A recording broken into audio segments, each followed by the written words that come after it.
Je vous propose de passer à notre première table ronde. Quelle forme de coopération entre instances pour une démocratie participative et contributive? Et je vais appeler Catherine Lenneux, Jean Verger et Marie-Claire Martel. Merci à tous les trois de me rejoindre et à vous de les accueillir. Merci beaucoup.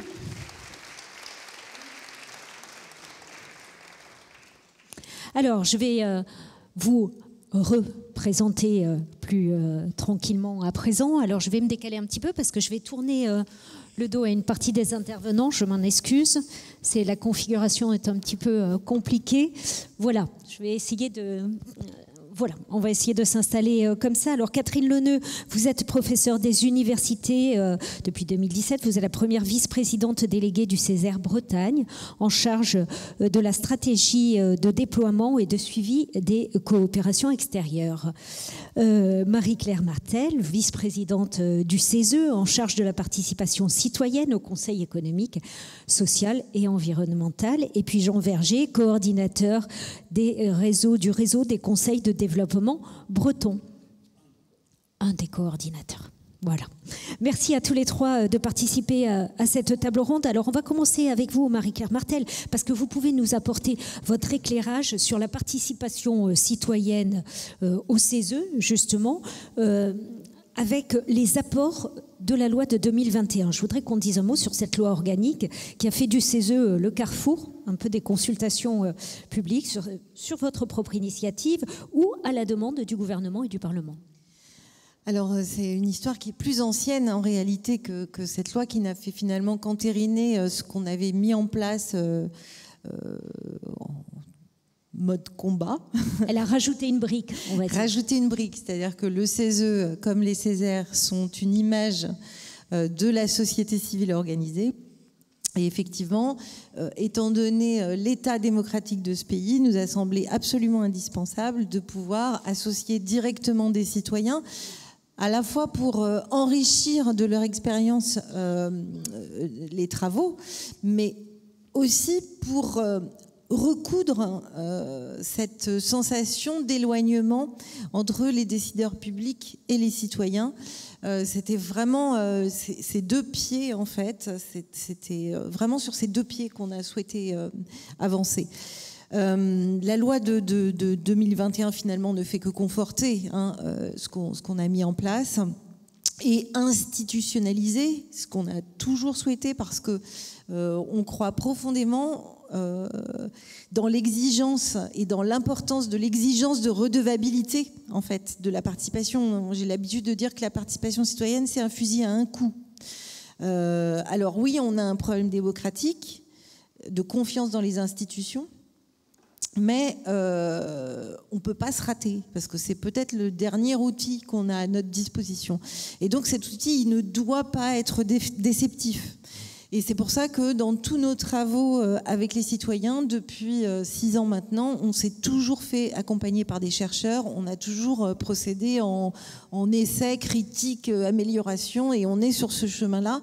Maintenant, on utilise tout un panel d'outils et on n'est pas du tout centré uniquement sur les conventions citoyennes. Alors justement, oui, quelles sont les différentes formes qu'elles peuvent prendre, ces participations des citoyens? Alors, dans la loi de 21, il y a les conventions citoyennes, donc oui, un grand ensemble de citoyens, on va dire, avec du tirage au sort, qui au CESE est volontairement redressé, parce qu'on sait très bien qu'on a beaucoup de mal à aller chercher des citoyens qui sont très éloignés de la décision publique, des citoyens qui sont dans des situations de grande pauvreté, ou des gens qui sont très illettrés, ou, enfin voilà, on va volontairement, avec l'aide des associations qui sont en proximité, aller redresser notre panel pour avoir une photo la plus convergente possible avec la situation. Il y a aussi la question des pétitions qui a aussi été abordée dans la loi de 21, où le seuil a été abaissé de 500 000 à 150 000, où finalement on va pouvoir saisir directement le CESE par voie numérique et plus seulement par voie papier, ce qui évitera d'avoir la salipostyle tapissée de carton. Enfin, voilà, c'était juste, il fallait passer dans le siècle suivant. Mais on utilise aussi, on va aussi chercher par exemple des pétitions qui tournent mais qui ne sont pas à 150 000. où on associe les pétitionnaires. On a été aussi, on fait beaucoup de travaux avec des groupes de citoyens qui viennent par l'intermédiaire de nos organisations. On l'a fait sur le bénévolat, par exemple, assez récemment, où il y a des groupes de citoyens soit engagés dans des syndicats, des mutuelles ou des associations qui sont venus travailler avec nous. Mais on ne s'interdit... Sous forme numérique aussi. Sous forme numérique, on utilise des plateformes. Alors ça, c'est pour rapprocher sans doute le côté qualitatif des citoyens qui viennent travailler ici du côté plus quanti, même si après avoir utilisé une plateforme numérique, les citoyens les plus contributeurs sont aussi invités à venir participer.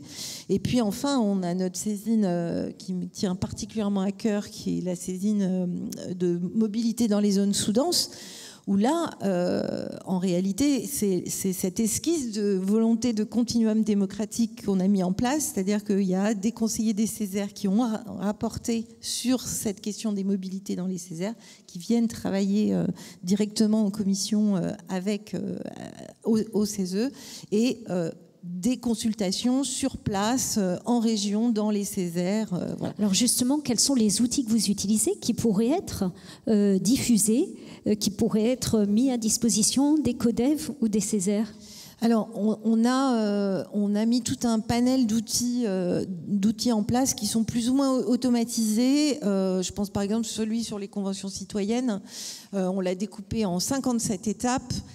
C'est entièrement, c'est un outil numérique dans lequel toutes les étapes sont pré-mâchées, on va dire, en tout cas sur le tirage au sort, etc.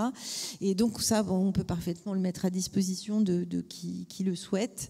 Et effectivement, on va dedans, on suit le chemin de fer. Ça évite d'oublier une étape. Et surtout, à l'intérieur, tout est déjà préparé. Les courriers sont faits. Il y a une liste des éventuelles personnes ressources extérieures. Enfin voilà, c'est déjà assez bien calibré. D'accord. Vous avez réalisé depuis 2018, je crois, plus d'une vingtaine de travaux, justement, construits avec l'association, par exemple, de la parole citoyenne. Ça vous a enrichi, ça a apporté quoi ? Est-ce que ça change la façon de travailler ? Alors, ça change forcément la façon de travailler, parce qu'à partir du moment où on veut associer des citoyens, il faut aussi, en tout cas, telles que les choses sont instituées aujourd'hui, accepter de travailler le week-end, parce que les citoyens sont disponibles plutôt le week-end, donc ça c'est déjà un changement fort des méthodes de travail, même si ça paraît être le petit bout de la lorgnette. Cette question de la temporalité, elle n'est pas si innocente que ça. L'indemnisation des citoyens, évidemment, a été instituée aussi. Évidemment, ça change beaucoup de choses. Maintenant, l'enrichissement, il est à différents niveaux. Ce qu'on a toujours souhaité, c'est que ça ne vienne pas tamponner la société civile. Parce que autant la participation citoyenne, elle peut tamponner la démocratie représentative, autant elle peut aussi tamponner la société civile organisée. Et quand il y a eu, par exemple, la Convention pour le climat, évidemment que les associations environnementales qui travaillaient sur ces sujets, qui disaient souvent la même chose depuis 20 ans, 30 ans, ont été tamponnées par cette expérience. Donc l'idée, et c'est important que ça soit ici, justement parce qu'il y a aussi la société civile organisée, c'est important que ça soit dans les Césaires parce qu'il y a aussi la société civile organisée. Et je crois que ce qui est vraiment majeur, c'est de ne pas opposer les choses et de ne pas faire entrer en concurrence. C'est un enrichissement parce que, évidemment, c'est un apport d'expérience supplémentaire. Et c'est surtout, pour moi, la première brique d'un travail, finalement.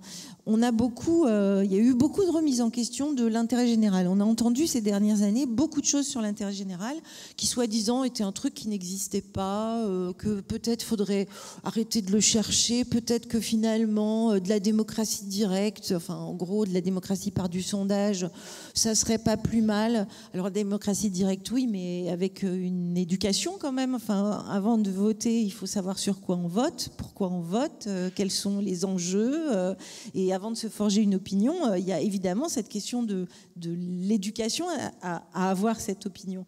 Et ça ne peut pas se résumer par un sondage. Donc, effectivement, cette remise en cause de l'intérêt général, a beaucoup interpellé, enfin en tout cas au CESE notamment, parce que finalement c'était surtout une remise en cause d'un certain travail, c'est-à-dire que l'intérêt général, c'est pas un machin qui tombe du ciel, c'est quelque chose qui est le fruit d'un travail entre la confrontation des intérêts individuels, ceux des citoyens qu'on tire au sort par exemple, puis on verse ça et on regarde la confrontation des intérêts collectifs, on le verse et on travaille avec les intérêts collectifs des organisations, de la société civile organisée, et puis on verse ça sur le bureau de l'Assemblée nationale qui finalement est là pour dire où est l'intérêt général. Mais si on reprend bien tout ce continuum, et là aussi il y a un autre continuum, mais c'est un travail, il ne faut pas renoncer à ça. Et un travail, par définition, ça prend du temps, ça coûte un peu d'argent, et en revanche, quand on décide de le lancer, il faut s'engager à dire pourquoi éventuellement on ne reprendrait pas les conclusions. Et pourquoi ces conclusions ne seraient pas éventuellement d'intérêt général. Tout à l'heure, Johanna, avec cette importance d'un calendrier précis, d'un questionnement précis, et aussi de ce qu'on fera des résultats, y compris dire par choix politique, nous ne souhaitons pas reprendre. C'est ça. Alors par choix politique, pour moi, c'est par choix de l'intérêt général. Oui, voilà. Et c'est bien là où il faut insister sur le fait que, bah oui, on peut éventuellement ne pas reprendre quelque chose, mais alors on explique pourquoi c'est pas d'intérêt général et pourquoi à la fois les citoyens, mais aussi la société civile organisée n'a pas vu que ça n'était pas d'intérêt général. Alors vous nous avez expliqué quels sont les apports de ce nouveau positionnement. Vous avez évoquer aussi une des limites qui pourrait être cette opposition, en opposant les structures. Quelles sont les autres limites ou les risques que vous identifiez ? Alors, ils ont été en partie tracés par l'intervenante de France Stratégie. Il y a la première attention aujourd'hui, c'est vraiment d'avoir tout le monde autour de la table. Tout le monde autour de la table en termes de tirage au sort citoyen, j'en ai vaguement évoqué tout à l'heure, l'attention à avoir une véritable représentation, y compris des gens qui ne s'expriment jamais. Et ça, c'est quelque chose qui est très présent dans nos travaux au CESE. On a choisi, par exemple, de se concentrer non pas sur les CSP, mais sur les niveaux de diplôme. Alors c'était presque un peu, c'était une intuition forte, on va dire, mais c'était quand même presque un peu un pari. On a vu effectivement à la Convention citoyenne que, après un petit test, que les 150 citoyens il y avait autant de personnes aux minima sociaux que dans la société française. Donc on se dit aujourd'hui que le niveau de diplôme est un bon indicateur.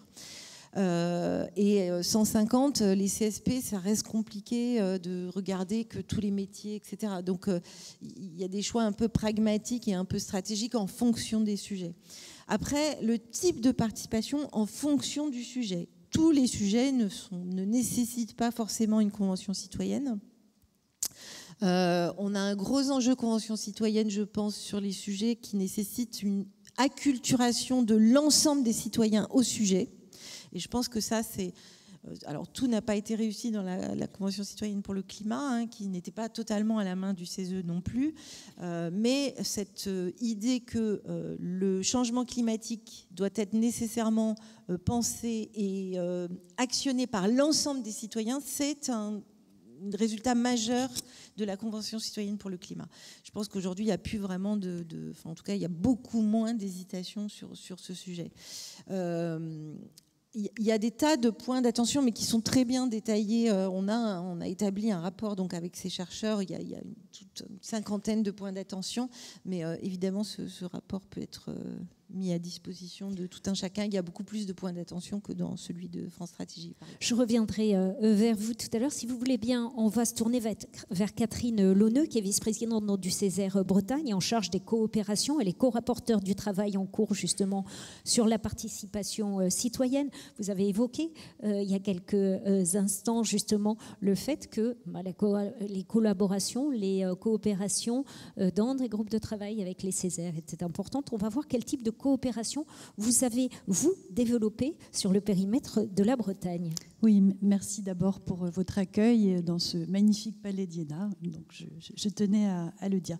Alors, nous avons, du point de vue du César Région Bretagne, 4 niveaux de coopération, somme toute assez classiques, je pense, pour les Césars, international, national, interrégional et infrarégional.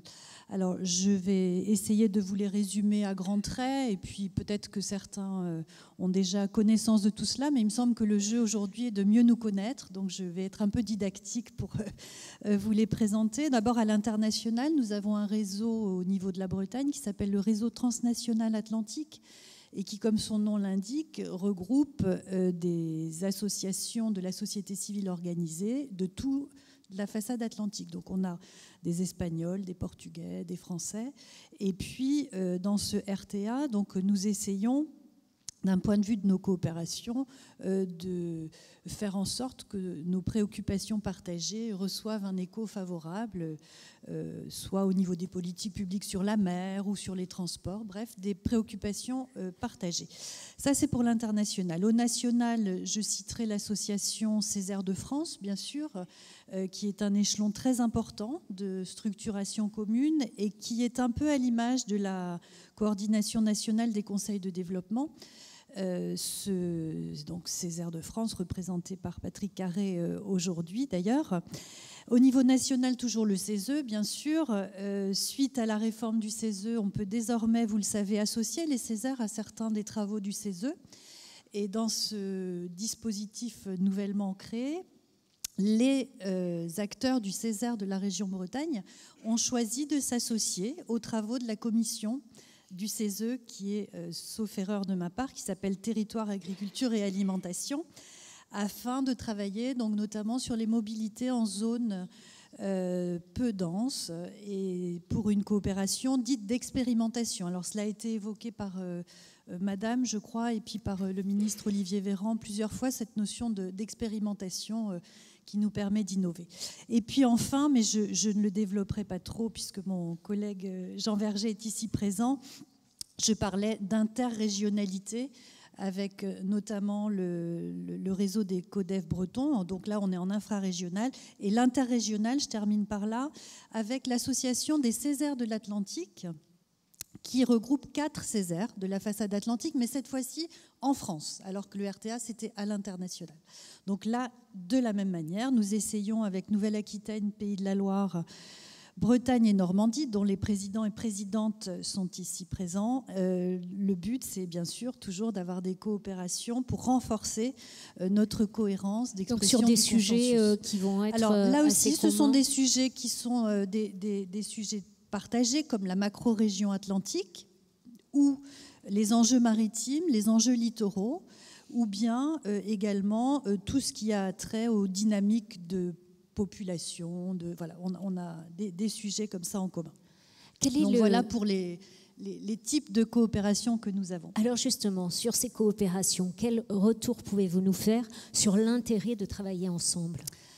Alors, nous avons l'habitude de travailler avec ces acteurs que je citais. Vous avez dit que j'étais arrivée en 2017, mais bien avant moi déjà, tout cela était en construction.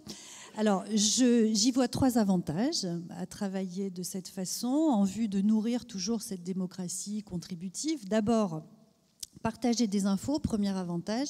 Deuxième avantage, offrir une vision globale. Et troisième avantage, je dirais, faire nombre. Alors, qu'est-ce que j'entends par partager les infos ? Eh bien, je reprends l'exemple interrégional de l'association des Césaires de l'Atlantique.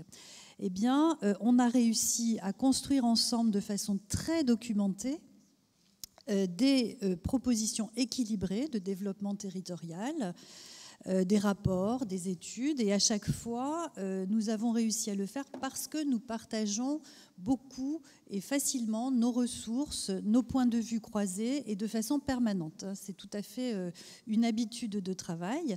Il me semble, quand je dis que c'est des ressources d'information, ça nous évite les angles morts de cette façon. Et on peut traiter du coup des sujets de façon, en tout cas nous l'espérons, dans nos contributions sur la mer ou sur l'écologie. On est, en partageant les informations, je pense, assez exhaustif. Autre exemple sur ce premier avantage du partage de ressources thématiques et d'informations, notre contribution Césaire Bretagne, qui viendra nourrir l'avis national rendu par le CESE, vous l'avez évoqué, madame, sur les mobilités durables et inclusives, eh bien, ceci est possible, là aussi, je crois, grâce au partage d'informations. Et je parle de cela parce que le Césaire Bretagne avait produit en son temps tout un travail sur les mobilités, les questions d'aménagement du territoire, d'habitat et de territoire en mouvement à l'heure des usages du numérique en Bretagne. Donc il s'agissait d'une étude qui datait de février 2020, mais il me semble que si nous avons choisi cette implication au stade du CESE, c'est parce que nous avions déjà beaucoup élaboré sur ce plan-là. Sur le gain de temps, gain d'efficacité démocratique, je crois à partager des informations. Deuxième attrait, je pense, deuxième intérêt, c'est, je le disais, offrir une vision globale des choses. Alors là, je citerai l'exemple du RTA. Comment a-t-on travaillé ? Eh bien, chaque région membre du RTA avait fait un travail extrêmement précis sur qu'est-ce qu'on a en termes de transport, qu'est-ce qu'on veut. Bon, le fameux SWOT qu'on connaît tous et toutes maintenant. Donc on a réalisé un travail très en finesse sur les attentes de chacun et chacune de ces régions. Puis après, nous avons été force de proposition avec donc une vision que nous espérons là aussi globale, mais il me semble qu'elle l'était. Nous avons croisé toutes ces propositions dans un rapport. Alors là aussi, on a essayé de faire un rapport dense, bien d'une institution assez classique, mais toujours le petit format un peu plus digeste qui a été produit et qui, de ce point de vue-là, a eu pas mal d'écho. Et il y avait des points réellement que d'autres ont vus, que vous n'aviez pas vous-même notés, qui ont permis d'enrichir justement la réflexion et inversement, des points que vous aviez notés, qui n'avaient pas été perçus par d'autres. Je dirais que l'intérêt de cette vision globale, c'est que pour être globale, avant cela, elle est précise, puisque chacune des régions membres du RTA était capable d'apporter dans la discussion des choses extrêmement fines. Et ensuite, une fois qu'on a mis sur la table tous les éléments, on les a comparés.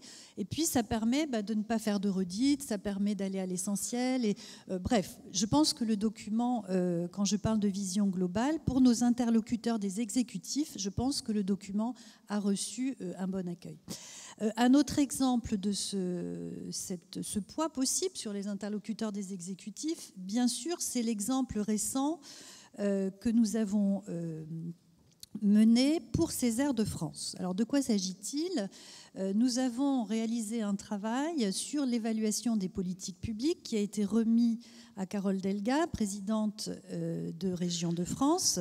Et je vois là-bas notre collègue du Grand Est qui était évidemment tout à fait aux premières loges pour ce travail. Là encore, nous avons pu être acteurs de la démocratie contributive, me semble-t-il, puisque sur de nombreux sujets, ce travail a été mené en coopération et a permis, là aussi, de dépasser les frontières, de construire et de travailler avec plus de finesse aux différentes échelles du territoire. Et c'est vrai que cela a été un moment important. Et puis, je disais peser. C'est le troisième avantage et intérêt que je voyais à ces coopérations. Peser plus, essayer de faire nombre pour peser plus. Eh bien, il me semble que ces coopérations fédèrent de plus en plus. On l'a vu depuis ce matin, les interventions mettent l'accent sur la nécessité d'être structurées. Et indéniablement, là également, pour le RTA, nous avons accepté et contribué, même modestement, mais au niveau des politiques publiques européennes en matière de transport. En 2022, la Commission européenne, dans le cadre de la révision des réglementations, a tenu compte de nos suggestions pour améliorer les tracés, pour désenclaver, pour décentraliser les territoires. Donc il nous semble que ce point d'essayer d'avoir du poids n'est pas qu'un vœu pieux, mais a réellement son petit intérêt. Alors, un peu la même question. Quelles limites identifiez-vous ou quelles difficultés, du coup, vous nous avez exposé les intérêts de travailler ensemble. Est-ce qu'il y a des risques et comment est-ce qu'on peut y remédier ? Alors, je serai plus rapide, pour rester sur une note positive, je serai plus rapide concernant ces limites. Bon, la première, c'est évidemment que ces coopérations demandent du temps. Nous le voyons, bon, ça mobilise, même avec la visioconférence aujourd'hui, on a quand même, heureusement, parfois des déplacements. Donc voilà, le temps tout simplement de la logistique, mais aussi, bien sûr, et cela a été évoqué au début de la journée, le temps de tout simplement réussir à stabiliser des données, des notions, des concepts, lorsque on est dans des institutions où tous les éléments, tout ce qui représente la société civile organisée en fait partie. C'est pas facile de s'accorder. Les assemblées de consensus, on le sait, c'est formidable, mais ça demande du temps. Voilà. Donc cette question du temps est à la fois une qualité, mais je proposais de le soulever comme une limite, parce que c'est vrai que c'est parfois trop long et parfois on se laisse dépasser par un dispositif législatif. Je n'ai pas d'exemple concret, mais ça peut arriver. L'autre point que je mentionnerai au niveau de Césaire-Bretagne, nous pensons que cet engagement quand même vaut le coup et nous y mettons beaucoup d'énergie. La régularité de nos coopérations permet d'avancer, à mon avis, selon nous, de plus en plus vite. Quand on a discuté pour préparer un petit peu cette intervention, vous m'avez dit il y a parfois aussi des difficultés parce que les structures avec lesquelles on travaille dans d'autres pays n'ont pas les mêmes audiences, la même importance, le même fonctionnement que les nôtres. Alors, je vous remercie d'avoir été si attentif lorsque nous avons échangé en amont. En effet, c'est une autre difficulté parfois qui est peut-être, on va parler d'interculturalité, lorsque nous travaillons avec nos homologues du côté du Portugal et de l'Espagne, et qui précisément ne sont pas systématiquement nos homologues, et ont d'autres cultures, et ont parfois d'autres intérêts, ou aussi d'autres cadres législatifs pour guider leur action. Pour le dire grosso modo, du côté de nos collègues d'Espagne, eh bien, le fait de travailler comme ça en province, on le sait, en Espagne, ça crée quelque chose d'assez particulier et d'assez différent de ce qu'on peut trouver au niveau du Césaire-Bretagne et puis de tous les Césaires du RTA. Et je terminerai sur peut-être les petites limites que l'on pourrait citer, c'est la possible concurrence entre territoires, malgré tout, qui peut exister, où chacun essaierait, comme on le dit, de tirer la couverture vers lui. Ça, c'est inévitablement, on y pense, personne n'est naïf, mais là encore, il me semble que ce qui est plus fort, c'est le fait de travailler ensemble. Et ça, au bout d'un moment, on n'est plus là-dedans. Et on a véritablement la recherche de l'intérêt général, je le redis parce que c'est quand même essentiel et c'est ça qui nous anime. On tire les choses vers le haut et c'est véritablement quelque chose qui nous guide dans nos travaux, qui permet de dépasser cette petite concurrence. Mais nous savons bien que cet intérêt général, c'est très important dans le monde d'aujourd'hui, le monde qui change très vite face à de nouvelles menaces. Eh bien, nous avons tout intérêt à, je dirais, nous serrer les coudes. Merci beaucoup. Avant de passer à Jean Verger, qui est juste à côté de vous, qui a un micro déjà, j'arrive à vous, monsieur, vous avez été patient. Merci. Mais juste avant d'échanger avec vous, je voudrais prendre une intervention dans la salle. Est-ce qu'on peut faire passer un micro à Jean-Claude Moretti, qui est le président du Conseil de développement de Metz Métropole? J'aimerais que vous nous parliez, puisqu'on parle des exemples, de ce qu'on a mis en place. Vous avez mené une démarche entre Conseil de développement du Grand Est, réunis dans la conférence régionale des conseils de développement, et le Césaire Grand Est. Et j'aimerais que vous nous disiez un mot de cette démarche. Oui, merci de citer notre... Ça marche ? Il marche, approchez-le bien. De citer notre exemple. C'est une démarche qui date des années 2016-2017, à une époque où l'existence même des Césaires, CESE, conseils de développement était questionné fortement, dirons-nous, hein, et nous avons éprouvé le besoin dans le Grand Est, à l'initiative de la coordination des conseils de développement du Grand Est et puis du Césaire, de nous réunir un peu et de faire un peu voix commune à travers l'échange entre toutes nos assemblées, de façon à être mieux entendus et mieux perçus. Notre conseil, notre Césaire, pardon, et notre coordination des conseils de développement a souhaité mener une action pendant de longs mois de rapprochement entre les assemblées pour croiser nos méthodes, croiser nos pratiques et puis faire des propositions pour réenchanter un peu la démocratie participative. Ça a permis de faire beaucoup d'échanges, de connaître les autres assemblées, de connaître les pratiques, et ça a permis de déboucher sur l'écriture d'un manifeste, d'un livre blanc qui permettait de diffuser une culture commune, une culture construite en commun sur les pratiques et le développement de la démocratie participative. Alors pour faire court, je dirais que ce livre blanc, en fait, au-delà d'une recherche de définition un peu sémantique, qu'entend chaque instance ou chaque participant derrière les mêmes mots et les mêmes vocables, de créer donc un champ sémantique commun et partagé, nous avons, à travers ce livre blanc, fait une dizaine de propositions à travers des fiches techniques très très simples qui regroupent à la fois des propositions et des exemples de réalisation. Sur les 10 fiches, on en a 4. Et là, je recroise des éléments déjà des interventions de ce matin. On en a 4 qui sont pour, je dirais, favoriser, soutenir le développement de l'expertise d'usage et de la co-construction. Il y en a 4 qui traitent de la nécessaire acculturation des membres, des participants, acculturation aussi à travers les travaux dans les assemblées. Donc ça, c'est aussi un certain nombre de 4 fiches qui vont dans ce sens. Et il y en a 2 qui portent sur quelque chose que je n'ai pas entendu ce matin de la part de la représentante de France Stratégie, qui parle de la nécessaire évaluation. Évaluation quand on va y venir, puisque cet après-midi, c'est le thème de notre table ronde, évaluation et droit de suite. Voilà. Et donc, en fait, nous avions 2 fiches qui parlaient de la nécessaire et de la pertinence d'une évaluation bien construite et bien pensée. Merci beaucoup de votre intervention. Alors, Jean Verger, je me tourne vers vous. Vous êtes donc l'un des coordinateur du réseau des conseils de développement breton. Vous êtes bien sûr très intéressé par tout ce qui vient du territoire, par comment on fait intervenir les habitants, les associations dans le cadre du processus décisionnel.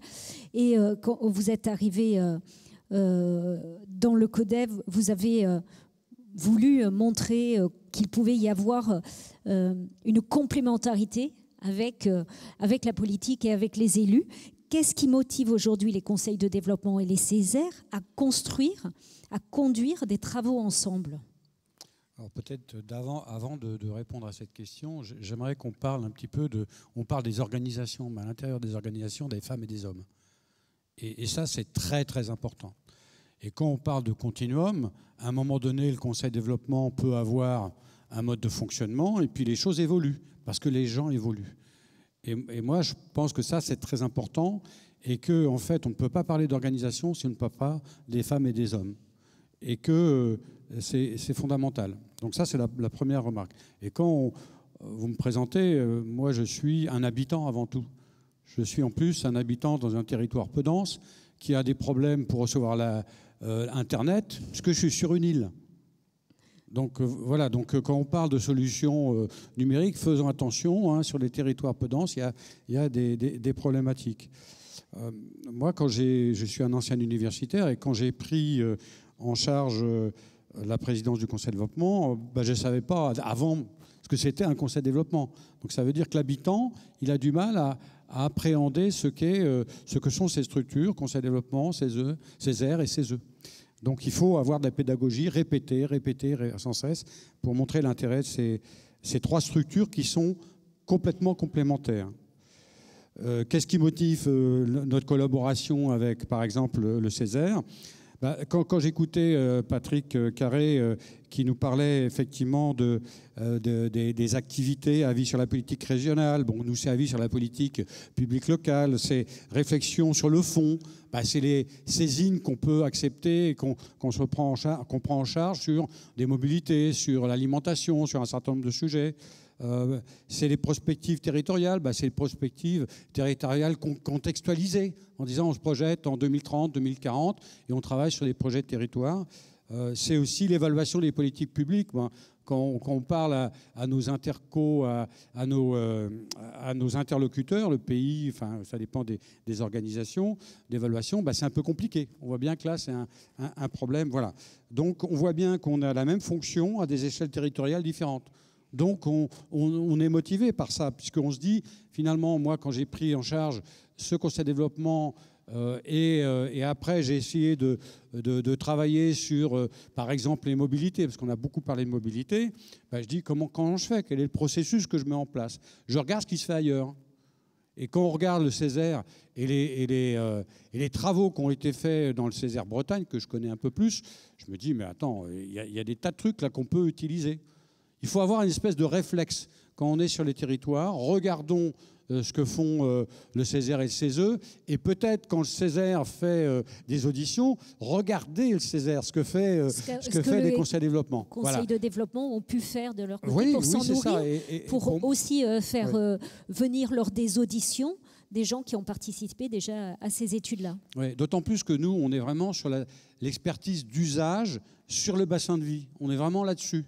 Voilà, et pour avoir, avec mon passé, travaillé sur un certain nombre de choses, j'en avais un peu marre, cette notion de descendant, quoi.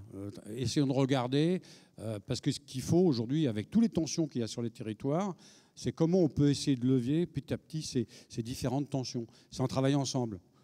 Et que les élus avec qui on travaille puissent reconnaître ce travail. Et voilà. C'est le droit de suite après qu'on verra cet après-midi. Alors justement, quelques exemples peut-être de ce que vous faites et comment vous le faites. Depuis plusieurs années, Césaire et le réseau des conseils de développement bretons ont choisi de travailler ensemble. J'aimerais que vous nous racontiez comment ça s'est mis en place et pourquoi surtout vous avez choisi de travailler ensemble, de quelle manière. Disons que moi je suis un jeune dans les conseils de développement, je ne suis pas comme certains, comme Guy Jourdain, dans le canal historique, on l'appelle souvent, fait partie du canal historique. En fait, d'abord, ce qu'on remarque, c'est que finalement, dans l'association entre les deux, quand on a un sujet à prendre, il faut toujours regarder ce qui se passe. Donc déjà, on fait venir des gens du Césaire sur les différents travaux, sur dynamique de centre-ville et centre-bourg, etc. Et puis il y a des actions qui ont été faites aussi par le Césaire. Pour moi, il y a un point qui a été très important, c'est 2019. 2019 a été un peu un virage dans le partenariat qu'on pouvait avoir avec le Césaire. D'abord, 2019, ça a été les Gilets jaunes. On a beaucoup travaillé au niveau des conseils de développement sur les grands débats. Et puis, à chaque fois qu'il y avait un grand débat, on informait le Césaire. Il y avait des membres du Césaire qui venaient pour voir un petit peu comment on travaillait. Et donc, ça a été ça. Et ça a été aussi... Oui. Vous avez fait en 2019 justement un travail commun. Oui, c'est ça, un document commun sur démocratie participative et contributive.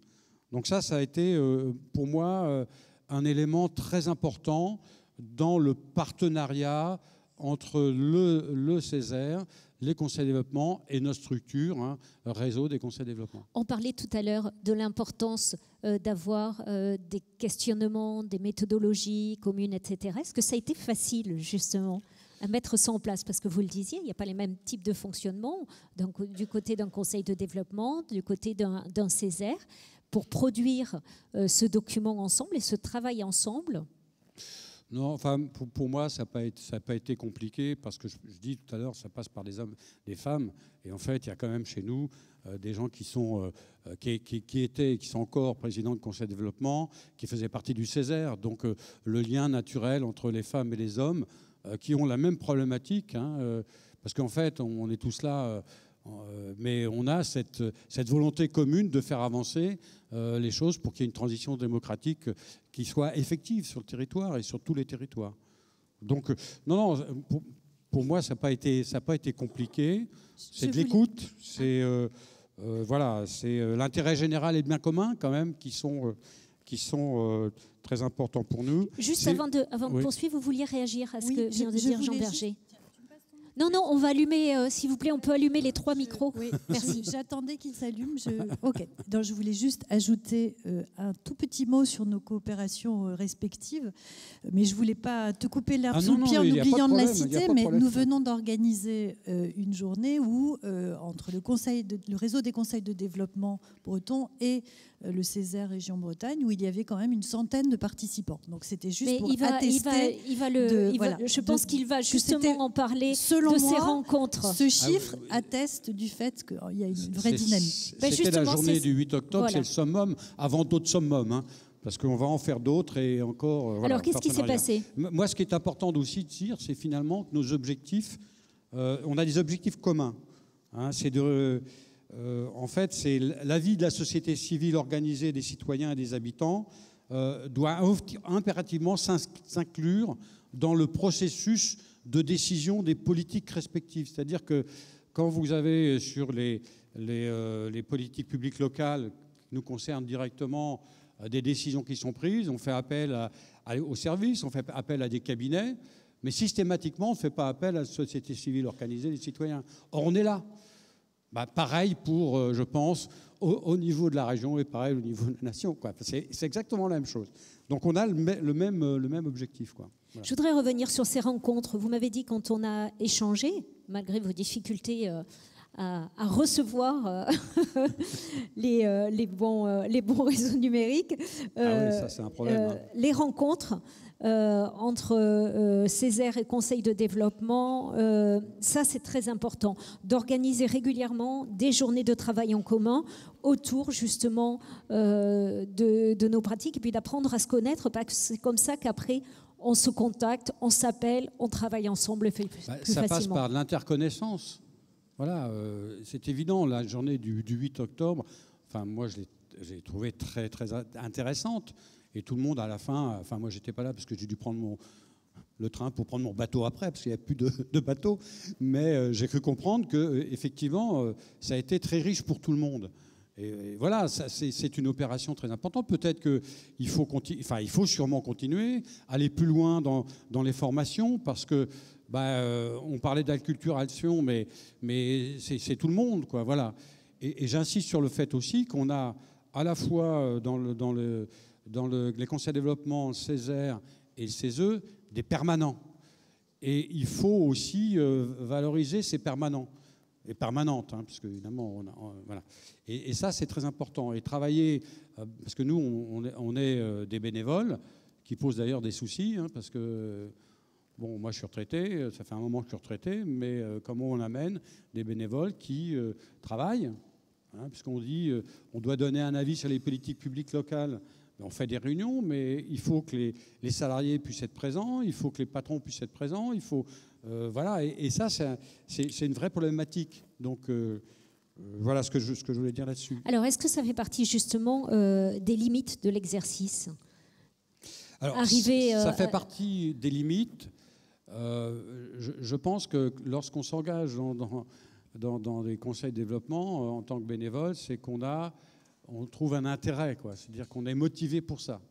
Ce qu'il ne faut pas, c'est, une fois qu'on s'engage là-dedans, démotiver pour des problèmes concrets, comment on fait pour se déplacer, voilà, c'est des choses comme ça, quoi. Donc il faut trouver un système qui permet d'avoir ce continuum, même si les structures évoluent, voilà, il faut qu'ensemble on puisse... arriver à ce que les gens qui sont impliqués là-dedans continuent à s'impliquer.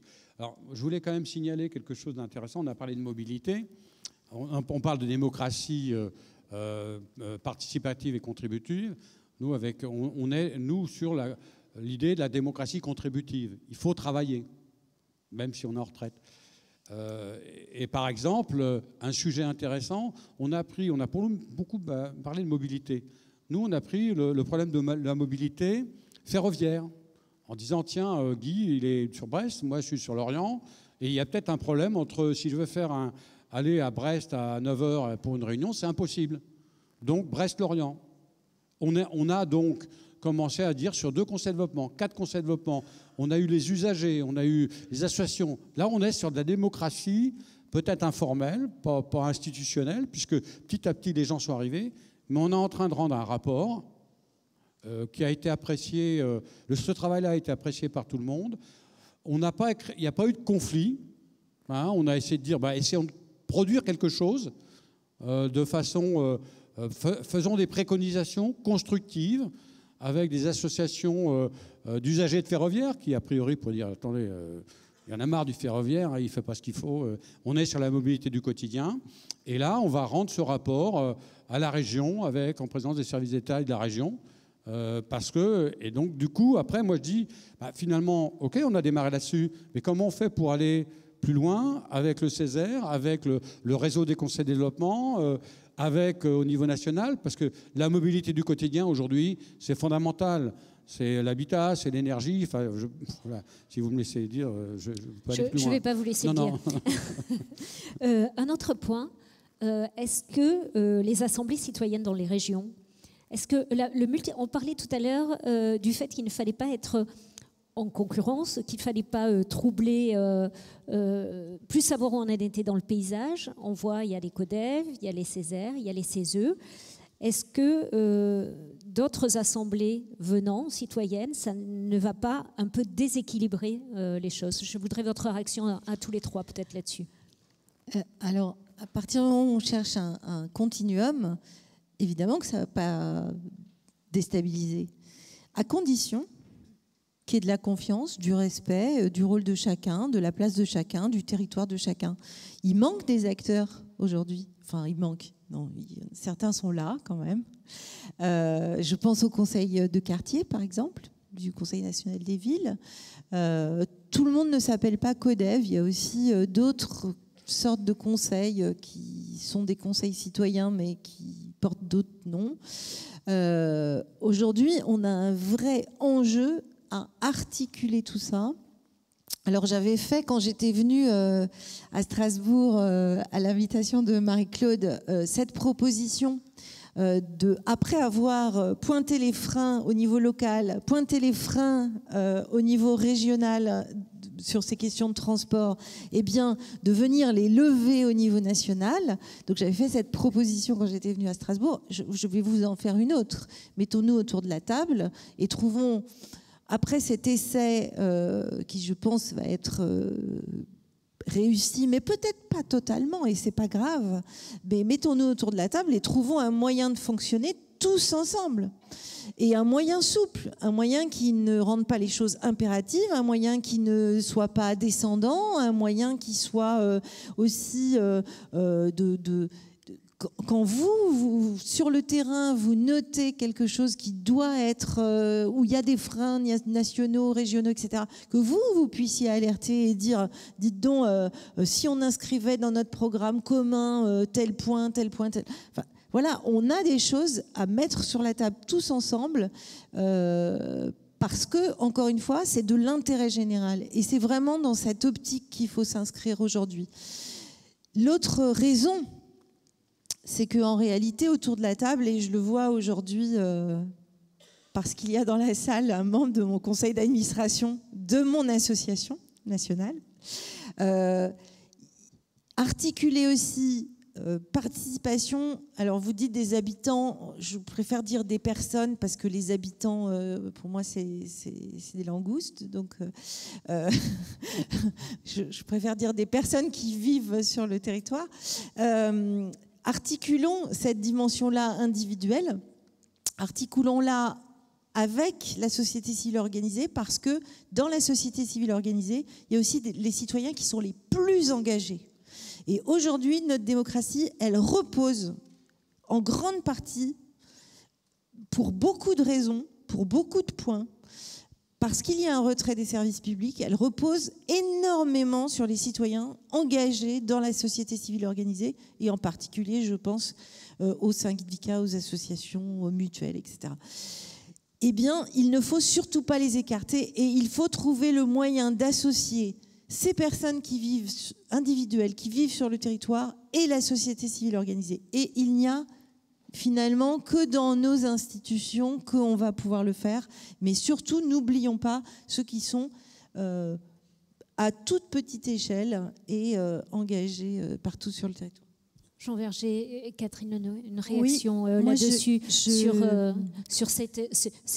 toutes ces sphères rajoutées les unes aux autres. D'abord, merci pour votre question, parce qu'il me semble que depuis ce matin, lorsque nous écoutions les interventions, il y avait toujours cette tension entre la dimension institutionnalisée, institutionnalisante, le côté un petit peu installé, et puis ces formes plus émergentes, plus imprévisibles, avec des contours difficiles à repérer. On sent bien qu'on est sur cette tension. Donc votre question, elle n'apporte pas peut-être de réponse immédiate, mais en tout cas, c'est un vrai sujet, je crois. Moi, je pense que c'est la question du métissage des formes de participation qui est intéressante dans cela, qu'il faut le voir donc avec plutôt être positif, être constructif. En tout cas, il ne faut pas être fermé, je pense, d'abord parce que tout ce qu'on ne peut éviter, il faut le souhaiter. Hein. Et là, on ne peut pas l'éviter, ça. Donc faisons avec, et puis essayons d'adopter, de vivre avec le réel et avec ces formes, oui, de métissage. Puis les choses sont labiles, instables, mais ça peut aussi être un atout, ces questions extrêmement fluctuantes d'organisation. Mais je pense qu'on ne peut pas aller contre, donc on est obligé de faire avec. Je vous rejoins assez là-dessus. Jean Verger, une réaction là-dessus, sur ce déséquilibre possible ou pas avec ces assemblées citoyennes dans les régions, etc. D'abord, il faut savoir ce que ça représente derrière. On ne sait pas, on parle d'assemblée citoyenne. Moi, a priori, à partir du moment où on dit les citoyens, les habitants, les personnes, enfin, le terme qu'on utilise importe peu. Ce qu'il faut, c'est arriver à ce que on arrive à écouter et à entendre ce que disent les gens qui vivent, et aujourd'hui qui vivent des tensions très fortes. Hein, donc après, ce qu'on peut dire, c'est que si on regarde l'évolution des conseils de développement, aujourd'hui, les conseils de développement, c'est société civile organisée avec de plus en plus des citoyens, on fait dans les groupes de travail, on a des groupes de travail qui sont élargis, qu'on élargit à des personnes, à des habitants, à des citoyens, et que lorsqu'on fait sur un sujet donné, on fait des réunions publiques. Voilà. Ce qu'il faut, c'est quand on parle d'assemblée citoyenne, il faut regarder ce qui existe déjà, consolider aussi ce qui existe, hein, parce que tout est fragile. Tout à l'heure, je parlais des bénévoles qui s'investissent dans les conseils de développement, mais au bout d'un moment, on parlera de la suite, du droit de suite, mais on travaille, et puis il n'y a rien qui se passe. Au bout d'un moment, on s'en va, quoi. Et donc, du coup, comment on fait pour consolider ça, et puis de voir s'il n'y a pas des trous dans la raquette. Enfin, c'est un peu ça. Donc, pour l'instant, oui, enfin, on ne peut pas être opposé à ça, mais il faut voir, quoi. Vous avez parfaitement raison. Et sans doute, le fait de le faire tous ensemble est une réponse. Parce qu'on sera toujours plus fort si on est tous ensemble que si on est les uns à côté des autres. Alors justement, quand je parlais de non-concurrence, c'est extrêmement important, en fait. Et c'est comme ça qu'on gagnera aussi la confiance dans le travail. C'est absolument majeur. L'addition de ces citoyens, de ces personnes vivant sur le territoire, si on ne veut pas que ça soit juste effectivement de la politique du sondage, à un moment, il faut comment on réimplique les acteurs qui, eux, sont engagés au quotidien sur un même territoire. C'est évident que si on prend les associations de votre territoire, elles savent bien ce qui se passe au niveau des besoins, par exemple, alimentaires ou de transport, etc. Donc c'est comment on fait le lien avec tout ça et comment petit à petit on lève tous les échelons de blocage du bas vers le haut. En fait. Si je peux me permettre, oui. Je rajouterais aussi un nom qu'on n'a peut-être pas cité, c'est la coopération et la solidarité. C'est-à-dire qu'on parle de conseil de développement. Moi, je suis Pays de l'Orient. Il faut collaborer et être solidaire avec d'autres. C'est-à-dire que et puis, effectivement, ensemble, c'est l'intelligence collective, quoi. On est beaucoup plus fort. Justement, avant de donner la parole, peut-être pour vos réactions, des exemples de coopération, de collaboration, ou aussi des questions que vous vous posez sur comment la mettre en place. Je voudrais vous entendre tous les trois sur se donner peut-être des pistes. Comment, en se projetant vers demain, parce que c'est aussi le but de cette rencontre aujourd'hui, on a vu des exemples, on voit à travers vos propos de la volonté, de l'envie, des expérimentations. Comment demain on peut mieux travailler encore ensemble entre les échelles locales, micro-locales, régionales et nationales? Je crois qu'il faut se mettre autour de la table et dire quel mode de fonctionnement on a envie d'avoir, sans tabou, sans avoir peur. Il y a eu de la peur pendant très longtemps, à raison, hein. Je ne dis pas à raison ou à tort, mais je ne juge pas du passé. Mais effectivement, devant nous, quelque part, c'est notre obligation aujourd'hui, étant donné l'état de ce pays. On ne peut plus, absolument plus faire autrement. Et je pense qu'il faut prévoir dès maintenant l'évaluation de ce qu'on va faire, peut-être se faire accompagner encore une fois par des chercheurs. Nous, en tout cas, ça a été très bénéfique pour de l'expérience qu'on en a eue.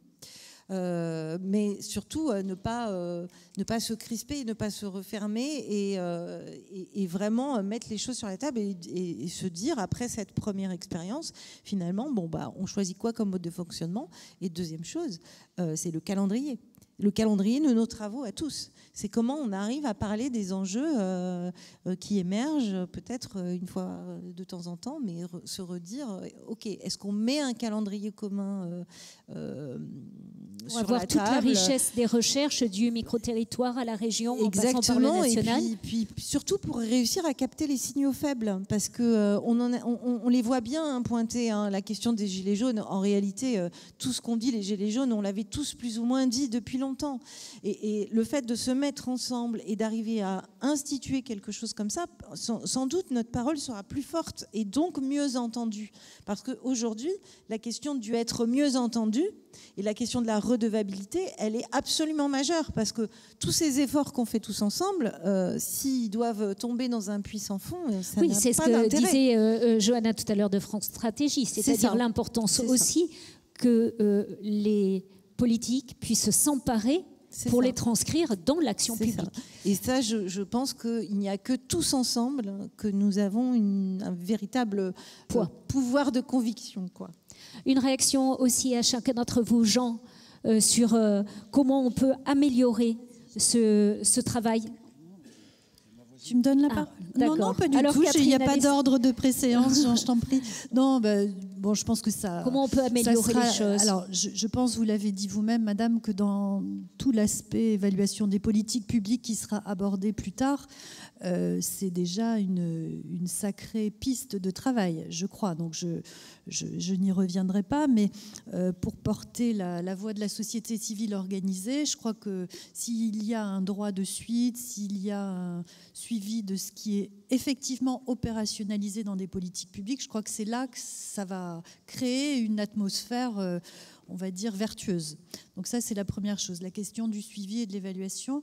La deuxième chose, peut-être, c'est sur les lieux de construction de cette parole publique qui est plurielle, les espaces de parole. C'est vrai que, madame, vous l'évoquiez, les débats pendant les Gilets jaunes ont été extrêmement riches, et il me semble que la société civile organisée était partie prenante de cela et injectait parfois des pistes de structuration de ces débats. Donc, on voit bien que notre rôle, il avait été, en tout cas c'est ce qui était en Bretagne vérifié, on était là quand même dans les débats. Ça permettait de structurer, ça permettait de synthétiser, de stabiliser des notions importantes. Donc, voilà, même en cas de discussion dont on a l'impression que ça part dans toutes les directions, il m'avait semblé, et il nous avait semblé, que la société civile organisée jouait véritablement son rôle pour apaiser, hein, le terme, je crois que c'est la personne de France Stratégie qui le disait, je crois, hein, ce terme d'apaisement, je ne sais plus, c'était peut-être avant, mais je l'avais trouvé très intéressant. Jean, comment on peut améliorer ce travail ensemble? Les conseils de développement, les Césaires, les CESE. Je pense que c'est de l'interconnaissance. C'est de considérer qu'il y a effectivement 3 niveaux importants, qui ne sont pas des niveaux hiérarchiques. Donc ça, c'est effectivement l'interconnaissance, l'écoute, l'observation de ce qu'il fait. Et puis je pense qu'on peut le faire de façon théorique comme ça, mais le mieux, c'est de le faire sur des thématiques. Bon, on a parlé tout à l'heure de la mobilité, mais on pourrait parler de l'eau, on pourrait parler de l'énergie, qui pose des vrais soucis aujourd'hui. Hein. Là, c'est bien respecté dans la salle. Hein. Il doit faire 18, 19, je pense. Je ne sais pas si ça va, vous, mais on le sent. Ouais. C'est des rencontres régulières. On peut se dire, tous les ans, on a une rencontre. On fait le point de ce qui s'est fait. Ça veut dire qu'on travaille entre deux. C'est ça aussi. Et puis, la notion de formation commune, quoi. Et formation un peu innovante, quoi. Il faut donner envie aux gens. Et voilà, on peut faire des formations avec post-it, mais aujourd'hui, peut-être que c'est autre chose, quoi. Voilà. Merci beaucoup à tous les trois. Je vais donner la parole à la salle. Est-ce qu'il y a des interventions, des questions? Alors, une là. On va vous passer les micros. Merci beaucoup, Jérôme Viau. Je suis président d'une communauté d'agglomération de 120 000 habitants à l'ouest des Alpes-Maritimes. C'est l'agglo de Grasse.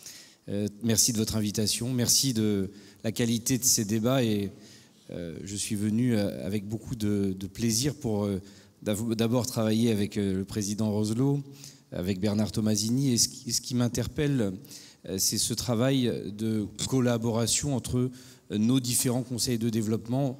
Au niveau local, nous, on fonctionne bien. Enfin, je veux pas... Tout le monde a son fonctionnement. On a le nôtre, il est efficient. Mais c'est intéressant de voir à l'échelle d'une agglo, par exemple Grasse, Antibes, Cannes, le Var. On a des sujets qui ne sont pas traités de déplacement, de flux de population, de stratégie de développement territorial, d'agriculture. Et je pense qu'il y a vraiment quelque chose à faire pour qu'on se parle entre les conseils de développement. Et je sais que Bernard Tomasini prône ça sur une échelle régionale. Jean-Pierre Roselot aussi sur le plan départemental, où on a des passerelles, on en parlait tout à l'heure, entre la CASA, Cannes. Et donc je trouve qu'il y a un travail à faire pour qu'on puisse créer une forme de dialogue, parce qu'on a des sujets qui peuvent être complémentaires et qui sont souvent pas évoqués entre les conseils de développement. Bon, c'était juste une petite question sur ce sujet-là. Merci beaucoup, merci pour votre intervention. Juste là-haut, on va vous apporter un micro. Alors, oui. Si je peux me permettre, avant que de passer la parole, si je peux me permettre d'intervenir ou de rebondir sur ce que vient de dire Jérôme Viau, j'ai été très satisfait d'entendre les membres de cette table ronde insister sur 3 points. Travailler ensemble, pas de concurrence, et puis de la reconnaissance et du respect mutuel des institutions, sans hiérarchie. Bravo pour la Bretagne. Vous avez réussi à faire cet amalgame de choses qui dépend avant toute chose, à mon avis, d'une véritable volonté, non seulement des conseils de développement, parce qu'on l'a, et je le vois à la coordination régionale qu'on essaye de mettre en place, mais surtout dans les relations avec le Césaire. C'est-à-dire d'avoir cette reconnaissance du Césaire et d'avoir un Césaire qui accepte de travailler avec les conseils de développement. C'est fait en Bretagne, c'est fait dans le Grand Est, si j'ai bien compris. Je ne suis pas certain que ça soit fait partout en France. Et pourtant, les conseils de développement existent depuis plus de 20 ans, de par la loi. Donc, vous avez des exemples. Eh bien, à nous de faire en sorte d'essayer de les suivre, mais c'est la grande difficulté. Si le conseil des Césaires de France peut nous aider là-dessus, ça serait le bienvenu. Merci beaucoup. On va passer le micro juste là-haut à madame. Bonjour, Christine Ducournau du Conseil de développement des 2 zonistes et je suis la référente du groupe Démocratie participative et pouvoir d'agir. Je vous entends tous parler là, je suis très heureuse que tout va bien, mais pour moi j'ai une problématique, c'est que je me demande quel est le pourcentage de la population qui connaît le Conseil de développement, qui sait que ça existe. Je suis nouvelle dans un conseil de développement et le souci, il est là. Comment on fait pour justement faire en sorte que dans nos communes, l'ensemble des citoyens, c'est-à-dire de la population, sachent que ça existe, qu'il y a ce cadre légal où l'on peut justement mener à bien des projets tous ensemble. Hein, parce que c'est bien beau, CODEF, Césaire, CESE, etc., Premier ministre, mais la population, elle n'y est pas. Moi, je suis sûre qu'il n'y a même pas 1% de la population française qui connaît le Conseil de développement. Je vous vois faire une grimace. Oui, je suis d'accord peut-être avec vous. Peut-être que dans vos collectivités, ou là où vous habitez, on connaît le Conseil de développement. Moi, où j'habite à Maran, hein, qui est aux portes de la Venise verte, eh ben, on ne connaît pas. Donc en ce moment, je suis en train de me bagarrer pour qu'il y ait justement une visibilité des conseils de développement en demandant une campagne nationale sur le conseil de développement pour que les personnes sachent que s'ils veulent vraiment participer à des projets et aboutir, voir aboutir ces projets, parce qu'on travaille dessus, les dossiers, ils sont techniques, ils demandent du temps. Donc on a besoin que ça aille jusqu'au bout. Et si on veut intéresser la population à revenir aux élections, à s'intéresser à la vie politique, il va peut-être falloir faire quelque chose, mais montrer vraiment l'exemple. Donc moi, je demande par rapport à ça, à ce qu'il y ait une campagne nationale d'information sur les conseils de développement avant d'aller au Césaire et au CESE, parce que c'est quand même la base. Merci pour votre intervention. Il y avait d'autres mains qui se lèvent. Bonjour. Je me présente, je suis Jean-Paul Vincent, je suis membre du bureau du Césaire Centre Val-de-Loire. Je remplace occasionnellement, puisqu'il y a une plénière aujourd'hui, et le président Éric Chevet, qui est aussi le président des Césaires de France, ne pouvait pas venir. Chargé sur ce dossier de la démocratie, nous avons déjà produit un rapport sur ce contexte avec le cheminement de la parole individuelle vers la parole collective en 2018, mais qui demande toute son application. Alors, madame qui passait avant moi m'a enlevé une question, c'était justement ça. Le gros déficit que nous souffrons, toute instance confondue, c'est ce manque de communication auprès du grand public. Et je crois que c'est là qu'il faut faire un effort, vraiment très important. Sur l'aspect concurrence, je peux vous dire qu'on a une expérience de l'année dernière qui démontre le contraire. Nous avons participé à faire un rapport commun avec Île-de-France sur ce qu'on appelle les franges franciliennes. Et qui, justement, l'antagonisme entre le rural et l'urbain, eh bien, on essaye de mettre en commun et obtenu un consensus sur le sujet. Voilà une possibilité de travailler entre Césaire. Sur un autre plan, la situation de précarité qui augmente auprès des jeunes et des étudiants en particulier a fait l'objet, et on a de très bonnes relations avec le conseil régional, à une réunion commune avec participation des étudiants, pour aboutir justement à la mise en place, je dirais, de mise en œuvre de moyens. Et le Césaire a vraiment participé sur ce domaine-là. Donc, je dirais, voilà des thématiques interrégionales avec le CESE, puisque nous allons intervenir sur les mobilités en zone très peu dense, début décembre, pour pouvoir œuvrer dans ce sens-là. Le gros problème est par contre le délai, le temps.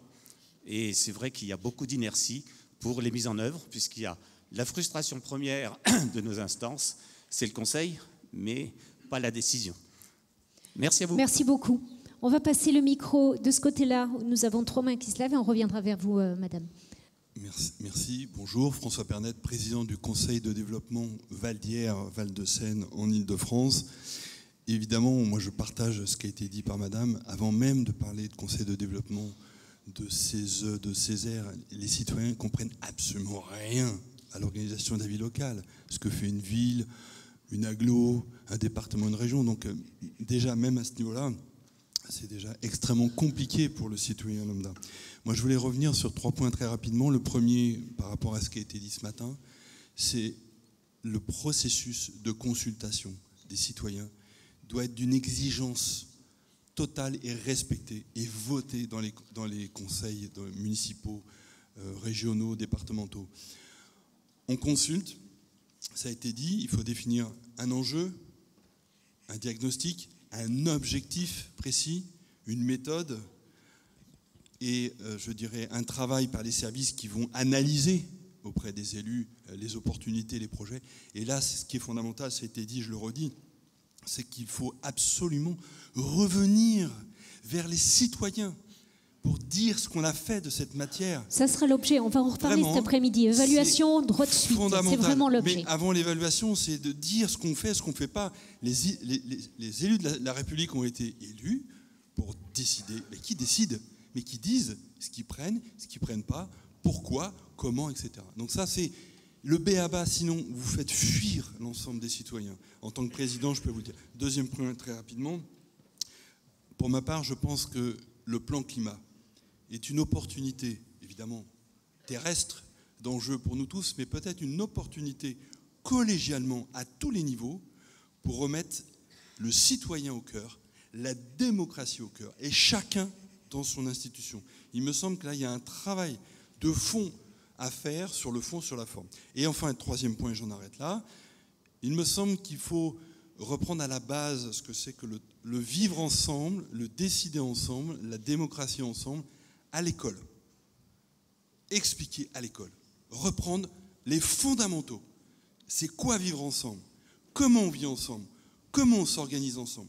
Et je pense qu'il faut préparer l'avenir.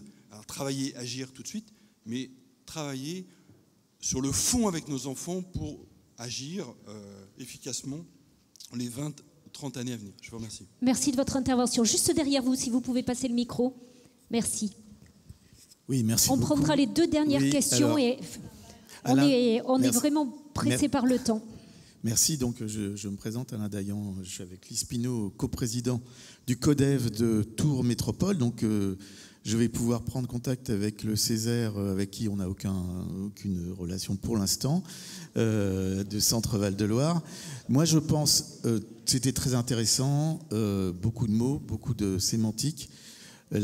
À mon sens, le vrai sujet est de savoir ce que deviennent les propositions des citoyens. Si on veut valoriser et pas démonétiser cette participation citoyenne, il faut qu'on prouve que les propositions sont prises en compte. Donc la Convention citoyenne pour le climat qui a été donnée en exemple, par exemple, je me rassois, parce que le devenir des propositions, c'est 10% des propositions qui ont été prises, 53% des propositions qui ont été rejetées, 30% qui ont été amendées, plus de 50% des propositions rejetées, 10% acceptées. Donc quelque part, si les propositions des citoyens bénévoles, parce que les CODEV, c'est par rapport à d'autres instances, ce sont des gens bénévoles, je crois qu'il est très important de pouvoir aller sur ces... Deuxième chose, très rapidement, les médias. L'accès aux médias, c'est effectivement, avant d'être reconnu, je reprends ce que dit mon voisin, avant d'être reconnu, il faut être connu. Et ce qu'a dit la dame tout à l'heure, c'est essentiel. Il faut qu'on puisse avoir, vis-à-vis des médias, de la population. Et puis j'ai une question, comment on fait pour tirer au sort des citoyens? Nous, on a fait une campagne sur la métropole de Tours pour compléter le CODEV, puisqu'on a un collège de citoyens de 55 citoyens. On n'a eu que 200 réponses sur une métropole de plus de 300 000 habitants, avec une campagne d'affichage et autres. Donc là encore, peut-être qu'il y a des moyens pour que ces tirages au sort soient solennisés, que ça soit important. Et pourquoi ça peut être important? Parce que les propositions qu'ils vont faire vont être prises en compte. Voilà, merci. Merci de votre intervention. Vous vouliez réagir? Oui, il y a beaucoup de choses. On va passer le micro pendant ce temps, si vous voulez bien, au monsieur qui est tout en haut à gauche. D'abord, ce que dit madame est tout à fait vrai. On souffre, alors tous, les CODEV en particulier, d'un déficit de connaissance avant même d'un déficit de reconnaissance. Ça, c'est une évidence. Après, je pense que le fait de travailler ensemble ne peut que contribuer à, disons, si nos communications se relaient, déjà, on est sur une masse un peu plus importante. Après, le problème de la communication, c'est aussi la redevabilité. Et là, on arrive au cœur du sujet. Et c'est pour moi le vrai sujet, c'est quelle redevabilité? C'est-à-dire que... Alors, vos chiffres sur la Convention citoyenne, ils sont plus d'actualité. On est à 100 mesures sur 149 aujourd'hui reprises. Après, cette question de la reprise, elle est extrêmement complexe. C'est quoi une mesure reprise? Est-ce qu'elle est reprise quand elle est à 100%? Est-ce qu'elle est reprise quand elle est à 90%? Est-ce qu'elle est reprise quand elle est à 50%? Enfin, et tout ça est très variable suivant la sensibilité des personnes. Donc ça, c'est une question, mais en tout cas sur la Convention climat, c'est une évidence que c'est une vraie question. Maintenant, la redevabilité, elle s'exerce à tous les échelons. C'est-à-dire que la redevabilité des élus locaux vers un CODEV, je veux dire, si à la fin de l'histoire, on pose une question au CODEV, au Césaire ou au CESE, mais que derrière... il n'y a pas de politique publique qu'on est prêt à enclencher, qu'il n'y a pas de carnet de chèques, il ne faut surtout pas la poser. Ne la posez pas. À un moment, si on pose une question, il faut être prêt à prendre. Maintenant que le rôle de l'élu, c'est aussi de dire ce qui est... Enfin, c'est un choix politique. Et c'est un choix politique qui ensuite est tranché dans les urnes. On est là pour faire du conseil. On n'est pas là pour décider à la place de l'élu. On est là finalement pour éclairer la décision de l'élu. Après, dernière chose, je suis parfaitement d'accord sur cette histoire d'école dont vous parliez. Dans l'avis bénévolat qui vient d'être voté au CESE, on reparle vraiment sur le premier élu là, dans ce pays. C'est d'abord le délégué de classe. C'est un rôle dont on ne fait rien. Ou quasiment rien, ou voire même on les fait taire, voire même on les moque. Donc voilà, il y a quelque chose ici au cœur effectivement à remettre. La deuxième chose que ça m'évoque, c'est que c'est l'école, mais c'est aussi l'éducation populaire. Et après avoir tapé sur la tête de l'Éduc-Pop pendant 20 ans, on redécouvre qu'on est dans une république culturelle qui nécessite que les citoyens qui votent soient éduqués et cultivés. J'en fonce des portes ouvertes, mais à un moment, on ne peut pas séparer la participation citoyenne démocratique dans la participation telle qu'on l'entend aujourd'hui, de la participation du citoyen à la vie de la cité de façon active. Et tout ça, c'est la question de la citoyenneté active. Et il faut arrêter d'opposer les choses et surtout arrêter de considérer que les citoyens qui s'engagent dans les corps intermédiaires, c'est du plus, c'est toujours les mêmes, mais on n'en a pas besoin, quoi. Et l'Éduc-Pop, oui, il est temps de surtout ne plus couper les budgets, à vrai dire. Monsieur, là-haut, on vous donne la parole. Merci beaucoup. Bonjour à toutes et tous. Damien Alouche, vice-président de l'agglomération du Val d'Hier-Val de Seine. J'accompagne le président Pernet dans cette belle aventure. Vous dire que, madame, je partage parfaitement ce que vous avez dit. François le dit aussi avec ses mots, tant que les habitantes et les habitants, les citoyennes et les citoyens ne savent pas à quoi serve une agglomération. Déjà, on en est là. À quoi sert une agglomération? À quoi sert un département? À quoi sert une région? Si tout ça n'est pas réglé, le CODEV, là-dedans, ça reste compliqué. Et pourtant, les élus, on a besoin de cet éclairage. On a besoin de cet éclairage. Moi, je suis très preneur de réflexion, pas ici, maintenant, mais pour plus tard, de savoir à quel moment on doit lier le mandat du CODEV avec celui des élus. À quel moment est-ce qu'on ne peut pas le décaler? Je veux dire, il faut que tout ça soit au-dessus. Est-ce qu'il ne doit pas être plus long, plus court? Je ne sais pas, mais il doit être au-dessus, bien nous éclairer. Les élus, on a la tête dans le guidon, problématique budgétaire à gérer. Bon. Mais derrière ça, on a des habitantes et des habitants, des usagers qui ont un œil, une expertise du quotidien, une expertise dans leur sujet par ailleurs, parfois. Eh bien, cette expertise, pour nous, elle est déterminante, elle est essentielle dans les décisions qu'on a à prendre et dans les choix politiques que nous avons à prendre. Merci beaucoup de votre intervention. Et la dernière intervention, madame, et je crois qu'il y avait madame. Non, simplement par rapport à tout ce qui s'est dit, je suis complètement d'accord de dire à un conseil de développement, la population ne sait pas. Ça, c'est clair. Moi, quand j'ai démarré le conseil de développement, je ne savais pas ce que c'était un conseil de développement, il y a 10 ans. Donc voilà, j'étais directeur du UT, je travaillais sur le territoire, je ne savais pas ce que c'était. Donc ça, c'est un constat. Il faut faire quelque chose pour que, effectivement, il y ait une communication plus forte. Ce qui n'exclut pas le travail ensemble qu'on doit mener. C'est deux choses qui sont en parallèle, quoi. J'aurais tendance à dire aussi, aujourd'hui, la population, avec les tensions qu'il y a, est beaucoup plus exigeante. C'est-à-dire qu'elle veut voir des résultats. On l'a bien vu à travers les débats, les grands débats qu'on a, nous, mis en place. C'était, il a fallu modérer un certain nombre de choses. Et que c'est vrai, en plus, sur ce que disait l'élu de l'Interco, c'est qu'ils ne connaissent pas le conseil de développement, mais ils ne savent pas ce que c'est une Interco. On est en train, avec Quimperlé Communauté, de faire un travail là-dessus, parce que les habitants, les citoyens, je ne sais plus comment on dit, vont voir les maires en disant « mais là, le déchet, ça ne va pas, là », alors que ce n'est pas de la compétence. Donc il y a une notion, effectivement, d'éducation populaire par rapport à tout ça. Et en parlant des élus, je pense on parlait de formation. Ce qui serait peut-être intéressant, on parle de pacte de cohérence sur les territoires. pourquoi on ne fait pas des formations communes avec les élus? Ça serait aussi une façon de reconnaître ce qu'est un conseil de développement et comment il peut fonctionner. Enfin, voilà, je crois que travailler ensemble, c'est à différents niveaux. Voilà. Et puis, alors, un dernier mot, je pense qu'il faut laisser la place aux jeunes. Tout à l'heure, on parlait... voilà, là, moi, je suis sûrement le plus ancien, là, ici, mais il faut laisser la place aux jeunes. Et laisser la place aux jeunes, c'est de se mettre en retrait. Et donc, voilà, c'est tout.